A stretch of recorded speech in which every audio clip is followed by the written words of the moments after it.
The palace thought it had seen its worst scandal, but that changed the moment Prince Aldrich uttered 7 explosive words in a leaked interview. She is linked to Eldrin Vale. The she was none other than Lady Marana Hale, the exiled royal who once dazzled the world. The claims were shocking, the implications devastating. Now, with whispers of shared parties, secret archives, and shadowy donors from her Hollywood years, the question isn't whether she'll fall, it's how far, and whether the crown will collapse with her. She's in the dirt with me. It was a fog-choked evening in late October 2025 when Prince Andrew sat down for what was meant to be a quiet, confidential conversation at a Windsor estate. Recently stripped of his final royal title and now exiled from palace life, Andrew had nothing left to protect, least of all his pride.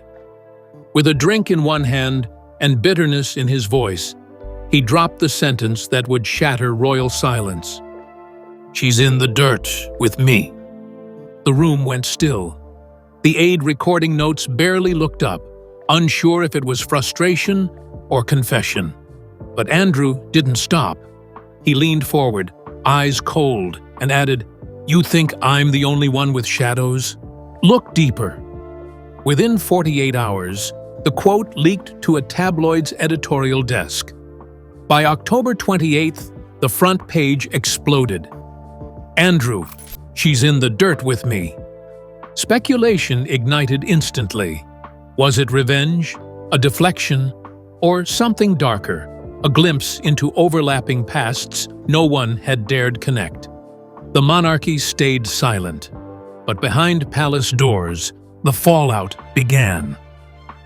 Meghan Markle's name had just been pulled into the storm Andrew couldn't escape. Whether truth or manipulation, one thing was certain.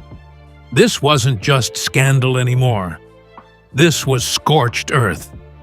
While royal officials scrambled to manage the press, investigators and archivists were already revisiting old timelines. The leak wasn't just a quote, it was a spark. Andrew had opened a new front, and now Meghan's past, once seen as glamorous and independent, was being reanalyzed through a different lens. Every year, every guest list, every red carpet photo from the early 2000s was back under the microscope. What did Andrew really know? And why had he chosen to say it now? The Epstein ties. In the leaked recording, Andrew spoke cryptically about social events between 2010 and 2013, referencing shared company and overlapping parties in Los Angeles, New York, and Monte Carlo. He never mentioned exact dates, but hinted that Meghan Markle, before her royal life, had crossed paths with people tied to Jeffrey Epstein's elite inner circle. "She was at those events. I saw her. Others did too," he said. No documents were produced, but the implications were enough. Royal aides, already strained by weeks of media fire, grew visibly tense. Meghan had never been listed in Epstein's known travel logs or black book, but Andrew's tone suggested more than coincidence.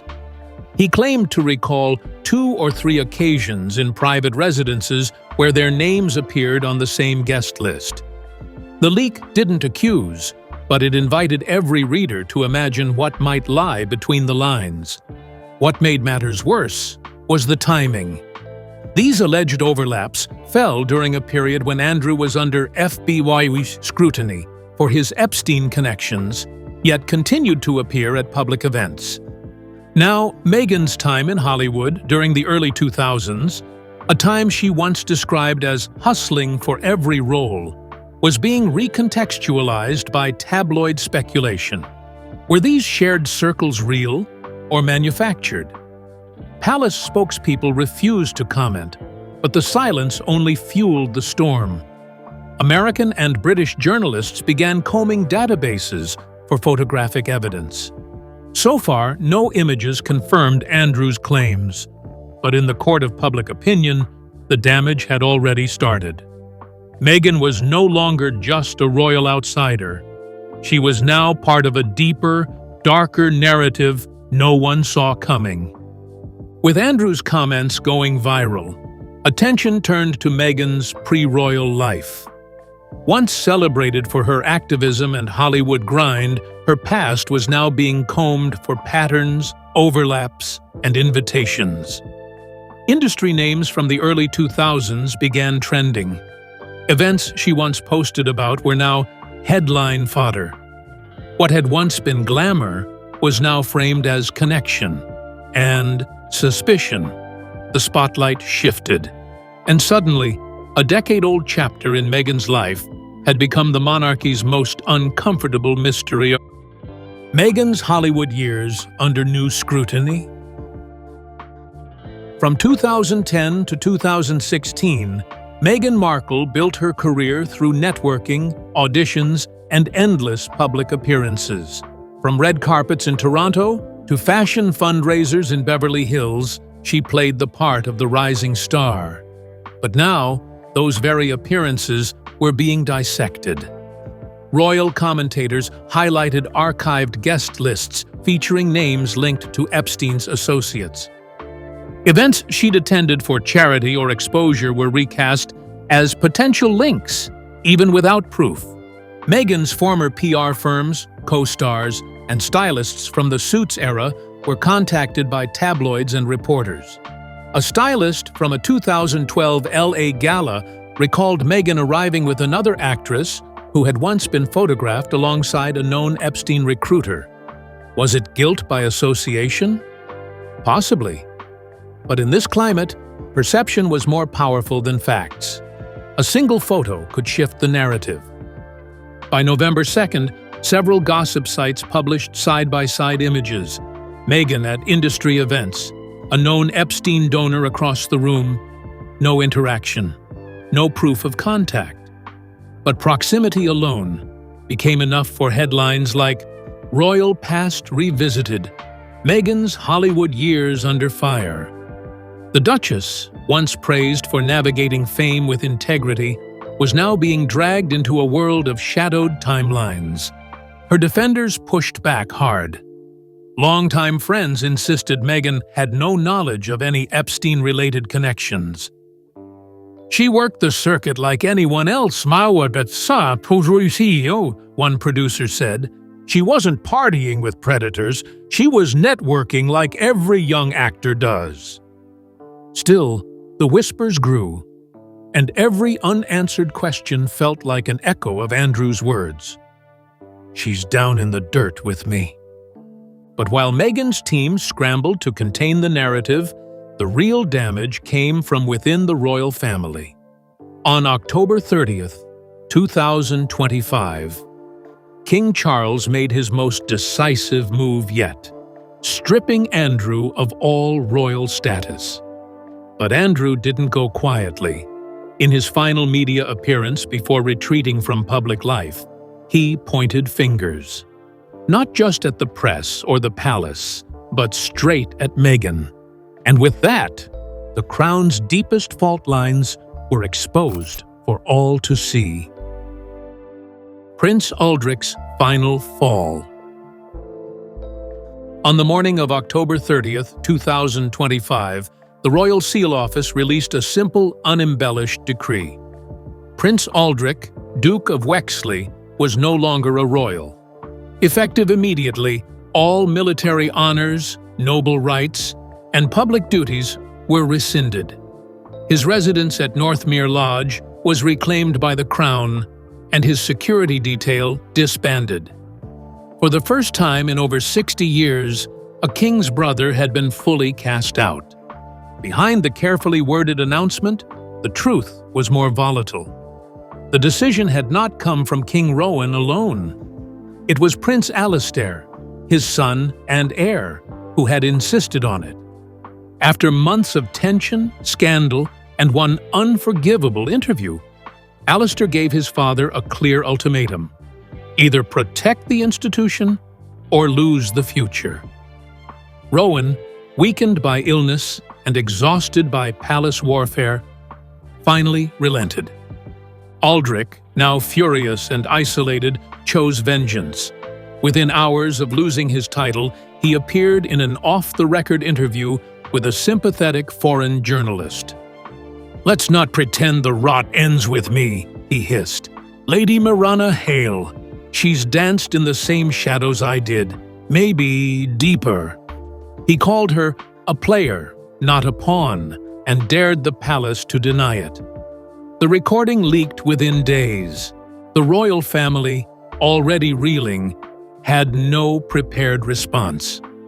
It wasn't just Aldrich's title that had shattered. It was the illusion of control. His final fall wasn't quiet. It was scorched earth. And in the fire, he dragged others with him. The monarchy had barely exhaled before Aldrich's accusations pulled it back under siege. Lady Marana Hale, already controversial for her royal exit, now found herself publicly entangled in whispers of elite circles, secret parties, and dangerous friendships. But while the press exploded, the real decisions were happening behind palace walls. At Balmoral, King Rowan summoned his son and daughter-in-law for an emergency session. And it was there, in a room without cameras, that Marana's fate was sealed. Inside Balmoral. It was a rare, foggy morning at Balmoral Castle on November 1st, when King Rowan convened a private summit with Prince Alastair and Princess Ilara. No aides, no press liaisons, just the three most powerful figures in the crown, seated before a fireplace burning low. The topic: Lady Marana Hale. Once the dazzling outsider, now the center of swirling controversy and a dangerous liability. Rowan was measured but direct. "If Aldrich's accusations gain traction," he said, "we cannot afford another scandal wrapped in silence." The monarch had kept his distance from the Hale affair for years, but now, with international pressure mounting and archival footage resurfacing, he acknowledged what had long been whispered. Marana's association with the late billionaire financier Eldrin Vale, however faint, was a ticking bomb. Alastair didn't hesitate.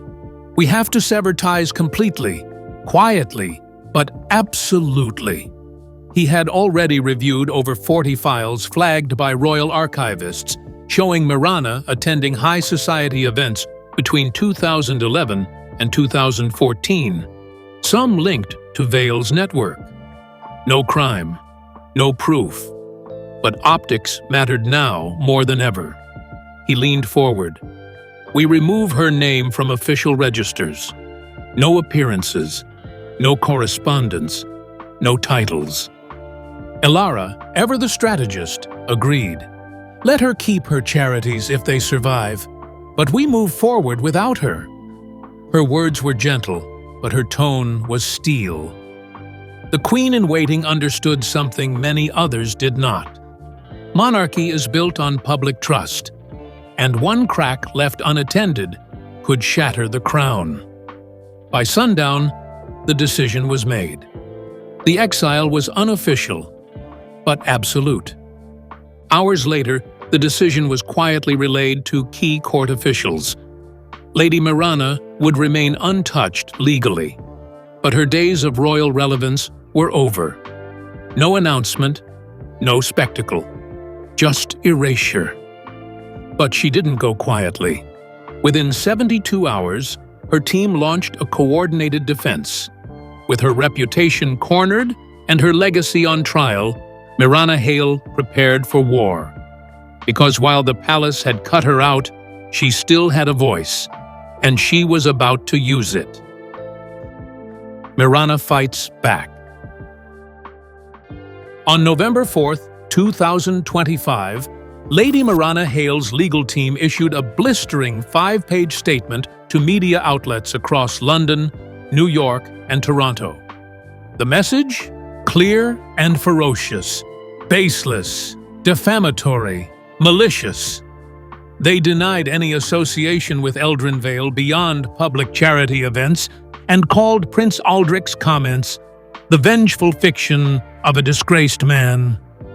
Mirana herself authorized the release, determined to reclaim her voice. She reappeared on the Global Hour, a transatlantic news special where she spoke openly about her humanitarian work, her upbringing, and her battle with public scrutiny. "I entered the royal family to serve, not to survive a smear campaign," she said. She highlighted her women's rights campaigns, her work with displaced refugees, and the new American Solace Foundation, which had raised over £9.4 million since 2023. The interview was powerful, but polarizing. Public reactions split fast. In the US, media hosts called her resilient, brave, and wrongly exiled. But in the UK, headlines read, "Lady Mirana fights for relevance." Online forums debated her sincerity, dissecting every expression and every pause. Within a week, petitions emerged both in support of and against her retaining any noble title. The court of public opinion had become a battlefield. Behind palace walls, there was quiet satisfaction. "She's trying to control a story that's already been written," one senior aide said. But others weren't so sure. Mirana still had a massive platform, millions of followers, and media allies, and though the palace had cut her off, it hadn't silenced her. Not yet. As Mirana launched her defense, the royal household turned its attention inward. The crisis had tested every thread of its foundation. With Aldrich exiled, Mirana outcast, and King Rowan increasingly frail, all eyes were on Prince Alistair and Princess Ilara. In public, they stood smiling and united. But in private, they were reshaping the monarchy at every level. New leadership had arrived, and it wasn't waiting for a crown to act. Alistair and Ilara rise as the palace cleans house. As the scandal quieted above the surface, something seismic shifted below it. Prince Alistair and Princess Ilara were no longer simply the Duke and Duchess of Penbourne. They had become the operational core of the monarchy. With King Rowan's health in steady decline and public trust hanging by a thread, the couple stepped forward not by title, but by action. And by November 10, 2025, their leadership was no longer unofficial. Behind closed doors, they assumed control of key decisions, public appearances, international strategy, even high-level security briefings once reserved for the sovereign. Ilara took command of reassigning 27 displaced patronages following Prince Aldrich's removal. Mental health, children's welfare, climate defense, she ensured the public face of the monarchy reflected values, not scandals. Every choice was precise, every move intentional. Meanwhile, Alistair introduced sweeping reforms inside the Palace Council. He implemented new vetting protocols for senior staff, restructured the Office of Royal Integrity, and greenlit a full modernization of palace press operations. Gone were the whispered denials and evasive statements of the past. "We lead now by presence, not by avoidance," he told senior aides on November 12th. The message was clear. This was a monarchy in motion. Their unity became a symbol. Where Aldrich had brought chaos and Mirana controversy, Alistair and Ilara delivered structure, compassion, and clarity. Public opinion polls soared, 82% favorability across the Commonwealth. And among the royal household staff, one quiet phrase began circulating: "They're already king and queen in everything but name." But as Alistair and Ilara solidified their command, a cold silence spread from across the sea. From the coastal hills of Montera, where the exiled Sussexes of this world now lived, an icy storm was brewing. Lady Mirana had spoken. Prince Aldrich had burned bridges, but now all eyes turned to the one figure still cloaked in silence: Prince Henrik. Mirana's husband, Rowan's youngest son, and the one man who could ignite or extinguish this fire with a single move. The exiles isolated. In their sleek hillside estate in Montera, Prince Henrik and Lady Mirana watched the news cycle like wolves waiting for the trap to snap shut. For weeks, they had remained silent, Henrik by choice, Mirana by strategy.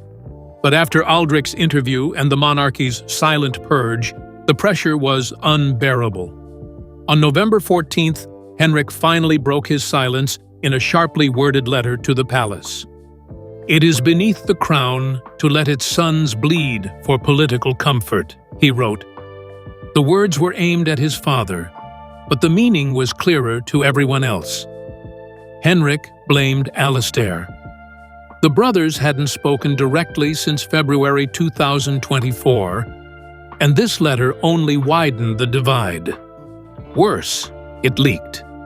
By the following day, headlines across Europe read, "Fracture complete. Royal civil war goes public." Back in Montera, the blowback was swift. Corporate partners began quietly reviewing their deals with the couple's foundation, Archesol, especially as speculation around Mirana's past continued. A luxury wellness brand paused a campaign. A streaming service delayed a documentary review.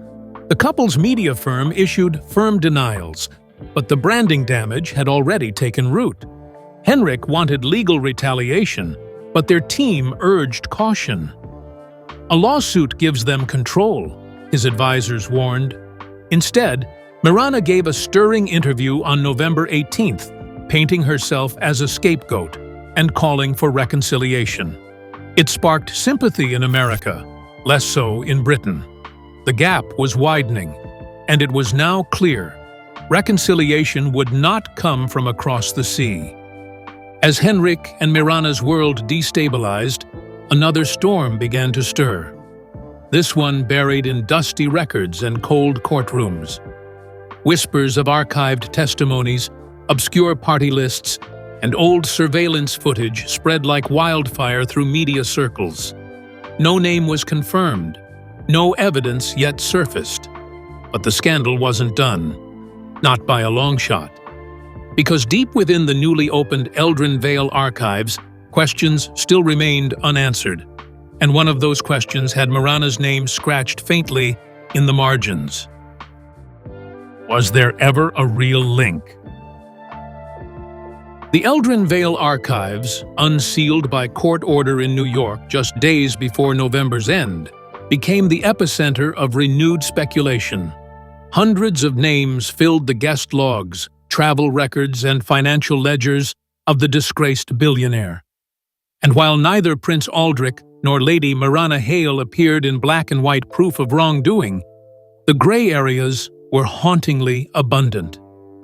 Journalists found a 2013 guest list from a Manhattan gala that included both M. Hale and A. Wexley, pseudonyms used by staff at the time. Seating charts placed them only 3 tables apart. Nothing illegal, nothing direct. But the whispers grew louder. Screenshots of old Instagram posts, now deleted, surfaced. Mirana smiling at a yacht event sponsored by a known Vale donor. A year later, she'd attended a women's rights panel, funded in part by the same firm. Mirana's defenders were quick to respond. UN officials, former co-stars, and charity organizers publicly supported her, calling the scrutiny sexist and conspiratorial. "She's done more for displaced women than any royal," one ambassador said. But the narrative wasn't about what she had done, it was about what people feared she might have known. Within the palace, no further statements were issued. Alastair had made his move. Elara had fortified the monarchy's future. Now the crown remained silent. But silence wasn't safety. Because every article, every social thread, every late-night debate ended with the same chilling question. What else is in the archives? And who else was there? And so the monarchy stood in a fragile stillness, elevated by new leadership, yet haunted by unresolved shadows. But the crisis had created something else too: momentum, a hunger for reform, for honesty. And as the world turned toward a new year, the House of Hallberg faced a reckoning far greater than reputation. It was about legacy, and whether truth, once buried, could finally make the crown stronger or shatter it completely. The Monarchy Reborn. December 2025 brought icy winds to Ravenhall, the royal winter residence. But inside, something new was stirring. King Rowan, frail but lucid, signed a historic declaration with trembling hands. He announced that Prince Alastair and Princess Ilara would assume all sovereign duties beginning January 1st, 2026. The transition had begun, not by abdication, but by delegation. The monarchy was shifting in real time. With their new mandate, Alastair and Ilara launched a bold slate of public reforms: a royal transparency charter, a full audit of charity finances, and an annual televised address by the heir. Something not done since Queen Marian's era in the 1950s. For the first time, the crown felt human, accountable, real. But not all wounds healed. Prince Henrik and Lady Mirana remained estranged in Montera. Aldrich, stripped and silenced, retreated to the countryside. Court insiders whispered that reconciliation was possible, but not soon. The kingdom's faith had shifted, and while tradition remained, the soul of the monarchy now belonged to a younger, clearer voice. The crown had survived, but it was no longer untouched. It was marked by scandal, by loss, by hard decisions. And yet, perhaps, that was its greatest strength. For as Ilara once whispered to Alastair after the final press briefing, "We didn't inherit perfection, we inherited the truth, and we made it ours." Lady Mirana's camp calls the accusations desperate lies. Prince Aldrich says he's just telling the truth. But in the silence between their words, the monarchy holds its breath. With King Rowan ill and Prince Alastair reshaping the throne's future, this isn't just about scandal anymore. It's about survival. Who can the public trust? Who else is hiding what? And what happens when power, fame, and buried secrets all come to the surface at once? One thing is clear: the storm is here, and not even royalty is safe from what comes next.